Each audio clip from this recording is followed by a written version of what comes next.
नमस्कार दोस्तों, स्वागत है आपका हमारे चैनल पर। आज के इस वीडियो में हम पढ़ेंगे भारतीय न्याय संहिता जो 2023 से जुड़े 25 महत्वपूर्ण एमसीक्यूज जो आने वाली सभी प्रतियोगी परीक्षाओं के लिए बेहद जरूरी है।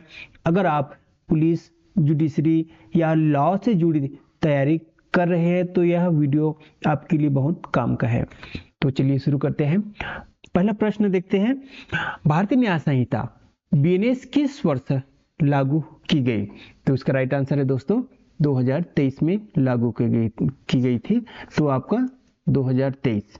नेक्स्ट, बीएनएस ने किस कानून को प्रतिस्थापित किया है? तो किस कानून को प्रतिस्थापित किया है? तो भारतीय न्याय संहिता ने आईपीसी को प्रतिस्थापित किया गया है, तो इसका राइट आंसर हो जाता है आपका सी।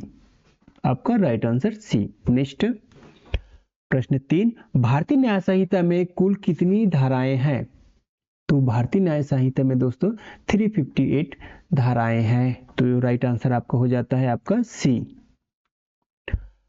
प्रश्न 4, बीएनएस में सामुदायिक सेवा कम्युनिटी सर्विस को किस रूप में जोड़ा गया है? कह रहा है कि सामुदायिक सेवा को बीएनएस में किस रूप में जोड़ा गया है? तो इसका राइट आंसर हो जाता है आपका वैकल्पिक दंड, यानी कि राइट आंसर आपका बी हो जाता है। प्रश्न 5, बीएनएस के अंतर्गत आतंकवादी कृत्य से संबंधित अपराध किस श्रेणी में आते हैं? तो दोस्तों 5 का आपका सही आंसर आपका सी हो जाता है। कौन सा अपराध की श्रेणी में आ जाता है? संघीय अपराध की श्रेणी में आता है, तो राइट आंसर आपका हो जाता है आपका बी। राइट आंसर आपका बी। प्रश्न 6, बीएनएस के अनुसार भीड़ द्वारा हत्या को क्या माना गया है? भीड़ द्वारा हत्या को आपका पृथक अपराध के रूप में माना गया है, तो राइट आंसर हो जाता है आपका सी। प्रश्न 7, बीएनएस में महिलाओं के विरुद्ध अपराधों के लिए क्या प्रावधान किया गया है? बीएनएस में महिलाओं के विरुद्ध अपराधों के लिए क्या प्रावधान किया गया है? तो इसमें दंड में वृद्धि की गई है, तो इसका राइट आंसर हो जाता है आपका बी, यानी कि दंड में वृद्धि। नेक्स्ट चलिए आगे बढ़ते हैं। बीएनएस में राजद्रोह के स्थान पर कौन सा प्रावधान लाया गया है?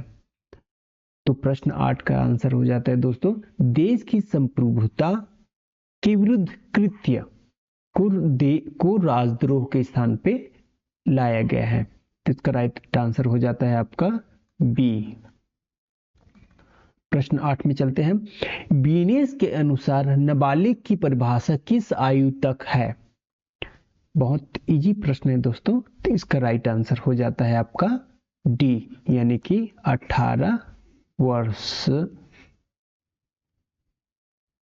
तक आयु को नाबालिग के रूप में परिभाषित किया गया है। राइट आंसर आपका हो जाता है डी। प्रश्न 10, बीएनएस में संगठित अपराध ऑर्गेनाइज्ड क्राइम के लिए क्या दंड है? बीएनएस में संगठित अपराध मतलब ऑर्गेनाइज्ड क्राइम करते हैं, तो उसमें क्या दंड का प्रावधान है? तो कठोर कारावास है और या फिर आजीवन कारावास की सजा का प्रावधान है, तो राइट आंसर हो जाता है आपका दोस्तों सी। प्रश्न 11 कहता है, बीएनएस में साइबर अपराधों को किस प्रकार माना गया है? बीएनएस में साइबर अपराध को किस प्रकार माना गया है? तो इसको माना गया है दोस्तों गंभीर अपराध की श्रेणी में माना गया है, तो राइट आंसर हो जाता है सी। बीएनएस में अपराधों की तैयारी प्रिपरेशन पर दंड किस स्थिति में है? बीएनएस में अपराधों की तैयारी पर दंड किस स्थिति में है? सभी मामलों में है क्या? केवल गंभीर अपराधों में है, केवल या कभी नहीं, या केवल जमानती अपराधों में है? तो इसका राइट आंसर हो जाता है दोस्तों 12 का बी, यानी कि राइट आंसर 12 का बी। बीएनएस में मृत्यु दंड का प्रावधान किस प्रकार के अपराधों में है? प्रश्न 13 का राइट आंसर होता है बीएनएस में मृत्यु दंड का प्रावधान किस प्रकार के अपराधों में है? तो विशेष जघन्य अपराधों में मृत्यु दंड का प्रावधान है, तो राइट आंसर हो जाता है आपका 20। बीएनएस में बच्चों के अपराध से संबंधित अपराध किस श्रेणी में है? बीएनएस में बच्चों के अपराध से संबंधित अपराध किस श्रेणी में है? तो ये आपका गंभीर अपराध की श्रेणी में माना जाता है। तो इसका राइट आंसर हो जाता है सी। नेक्स्ट प्रश्न 15 कहता है बीएनएस में साक्ष्य छिपाने पर क्या दंड है? इस बहुत ही इजी प्रश्न है दोस्तों कि इसमें कारावास या जुर्माना या दोनों की हो सकती है। तो राइट आंसर हो जाता है आपका सी। बीएनएस के अंतर्गत बलात्कार के मामलों में क्या बदलाव किए गए हैं? तो इसका राइट आंसर हो जाता है दंड को अधिक कठोर बनाया गया है। तो इसका राइट आंसर हो जाता है आपका सी। प्रश्न 17 कहता है बीएनएस में देश की एकता को खतरा पहुंचाने वाले कृत्य को कैसे देखा गया है? गंभीर अपराध की श्रेणी में देखा गया है दोस्तों। बीएनएस में देश की एकता को खतरा पहुंचाने वाले कृत्य यानी कि अपराध को कैसे देखा गया है? प्रश्न 17 का बी है। तो इसका राइट आंसर हो जाता है आपका बी। 18 में कहता है बीएनएस में सामूहिक हिंसा से संबंधित अपराध को क्या माना गया है? ये भी बहुत इंपॉर्टेंट प्रश्न है। इसको आपका सी यानी कि आपका गंभीर अपराध की श्रेणी में सामूहिक हिंसा से संबंधित अपराध को माना गया है। नेक्स्ट प्रश्न 19 कहता है कि बीएनएस के अंतर्गत हत्या का सामान्य दंड क्या है? बीएनएस के अंतर्गत हत्या का सामान्य दंड क्या है? आजीवन कारावास या मृत्यु दंड है। ये तो राइट आंसर इसका हो जाता है आपका सी। बीएनएस में झूठी सूचना देने पर क्या दंड है? इसका भी दोस्तों राइट आंसर हो जाता है आपका सी। यदि कोई व्यक्ति झूठी सूचना देने पर उन्हें कारावास या जुर्माना दोनों सजा हो सकती है, यानी कि राइट आंसर आपका सी है। बीएनएस में चोरी का अपराध किस प्रकार का है? बीएनएस में चोरी का अपराध आपका आपराधिक कृत्य की श्रेणी में आता है, यानी राइट आंसर हो जाता है आपका सी। नेक्स्ट बीएनएस में लोक सेवक द्वारा अपराध करने पर क्या प्रभाव पड़ता है? बीएनएस में लोक सेवक के द्वारा अपराध करने पर क्या प्रभाव पड़ता है? तो इसमें दंड में वृद्धि हो जाती है। दंड में वृद्धि का प्रावधान है ना, दंड में वृद्धि का प्रावधान है। तो राइट आंसर हो जाता है आपका 22 का सी।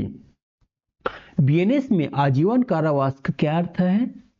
पूरी प्राकृतिक आयु उन्हें आजीवन कारावास का अर्थ है।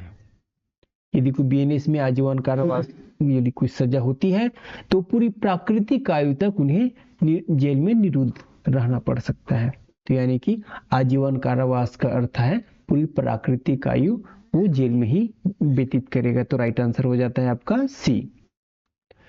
बीएनएस में आर्थिक अपराधों को किस श्रेणी में रखा गया है?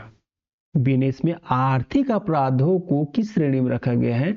तो इसका राइट आंसर हो जाता है गंभीर श्रेणी के अपराध में रखा गया है। तो राइट आंसर हो जाता है दोस्तों आपका बी। प्रश्न 25 का लास्ट प्रश्न है बीएनएस का मुख्य उद्देश्य क्या है? बहुत ही महत्वपूर्ण प्रश्न है दोस्तों। न्याय प्रणाली को आधुनिक बनाना। तो इसका राइट आंसर हो जाता है आपका बी, यानी कि न्याय प्रणाली को आधुनिक बनाना बीएनएस का मुख्य उद्देश्य है। तो यह रहा दोस्तों 25 एमसीक्यूज प्रश्न। अगर आपको यह वीडियो पसंद आया होगा तो दोस्तों मेरे चैनल को लाइक करें, शेयर करें और चैनल को सब्सक्राइब करना बिल्कुल ना भूलिए। तो जय हिंद, जय भारत।